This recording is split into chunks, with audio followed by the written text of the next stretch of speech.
प्रयाणकाले मनसाचलेन भक्त्या युक्तो योगबलेन चैव भ्रुवोर्मध्ये प्रणमावेश्य सम्यक् सतं परं पुरुषमुपैति दिव्यम्।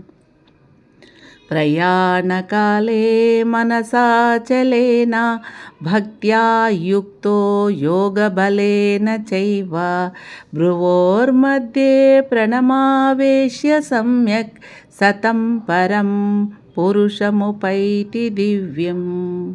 प्रयाणकाले मनसाचलेन भक्त्या युक्तो योगबलेन चैव भ्रुवोर्मध्ये प्रणमावेश्य सम्यक् सतं परं पुरुषमुपैति दिव्यम्।